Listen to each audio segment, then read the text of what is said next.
Alden, ginawa pa rin ito kahit may sakit. Ano nga ba ang nakapaloob sa balita? So, ito na, no, dahil usap-usapan ngayon si Mr. Alden Richards dahil namataan po siya dito po sa concert ni Miss Jonah, no? At sabi nga po dito na talagang makikita po na banaag kay Alden Richards na hindi po talaga maganda yung kanyang pakiramdam. Pero sobrang grateful ni Jonah sa kanya dahil nag-show up siya kahit ganun po yung kanyang sitwasyon.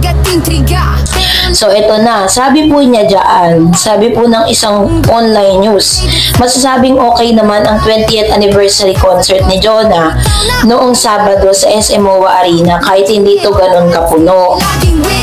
Dahil pansin-pansin kasi na walang tao sa general admission pero yung SVIP at VIP section ay sold out. Maging yung lower box section ng venue ay halos puno. Understandable naman yun dahil valid ang reason ng mga tao na nakatakot na raw lumabas dahil sa paparating na bagyo. Samantalang bukod sa mga bonggang guests, si ni Jonah, isang touching moment ng show ay ipinakilala ang fearless diva, ang kanyang biological mother at mga kapatid. Ayon kay Jonah, sobrang happy niya dahil after 20 years sa showbiz ay noon lang siya nakapanood or doon lang siya napanood ng ina na kumanta ng live sa isang concert. Inaabangan din ang number ni Jonah sa kanyang mga special guests, makakasama sa isang malaking back-to-back ang song number nila Ogie Alcacid, Lani Misalucha, Shasha Padilla at Martin Rivera. Kinanta naman nila Regine Velasquez Alcacid ang mga song na ipinanlaban ni Jonah si Pinoy Pop Superstar noong 2005 kung saan si Songbird ang host. Marami naman ang nanghinayang dahil hindi natuloy ang collab song and dance number ni Jonah kasama ang P-pop boy group na Alamat dahil sa technical problem. 2 beses nag-try ang singer at grupo pero walay talaga. Kaya ipinakilala na lang ni Jonah ang grupo para sa kanilang song number at saka umexit ang stage. So, natuwa po lahat ng mga artista, no, kasi sabi dyan, hindi rin naging maganda ang duet number ni Jonah at Alden dahil hirap at kitang-kitang struggle ng aktor sa pagkanta ng live. Actually, habang kumakanta ang dalawa, ay panay na ang tanong ni Jonah sa actor kung okay lang ba ito. Malat kasi ang boses ni Tisoy. Pagkatapos silang mag-duet, ay doon lang chinika ni Jonah na may sakit si Alden at pinilit lang talaga nitong kumanta. Uploaded naman ang Broadway medley number ni Jonah with Jen Madela at ang reunion nila ng La Diva, ang mga dati niyang kasamahan na si Aisel Santos at Maricris Garcia. So, sobrang thankful nga itong si Miss Jonah kasi nga, di ba, kahit po may sakit si Alden Richards, pinagbigyan pa rin siya nito na talagang hindi niya ininjan itong si Miss Jonah, di ba? Kaya talagang sobrang bilib na bilib. Si Jonah po kasi sinabi niya sa concert niya na wala pa pong Aldab at Kat din ay talagang meron na daw pong meron na daw na parang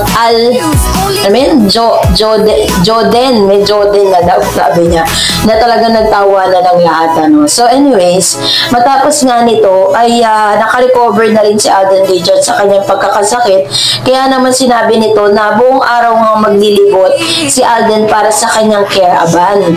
So nalalapit na Kapaskuhan, ibinahagi ni Alden Richards ang kanyang Christmas wish sa panayam sa GMA News. Sinabi ng aktor na hiling niya ay hindi para sa sarili kundi para sa lahat. Sana lang ma-realize ang lahat ng mga kababayan natin in position or not to treat everyone fairly, sabi niya, no?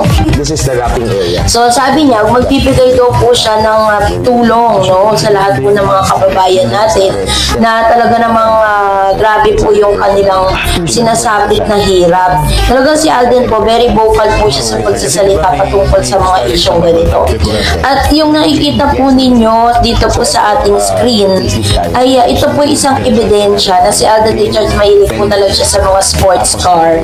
Grabe po yung binili niya dito, no, yung kanyang tinignan. Hindi ko alam kung binili niya ba or parang nag-promote ng mga sports car, yung mga talagang legit talaga na mamahaling mga cars, And of course, si Alden po, mahilig din po siyang mag-collect ng mga ganitong klase ng kotse.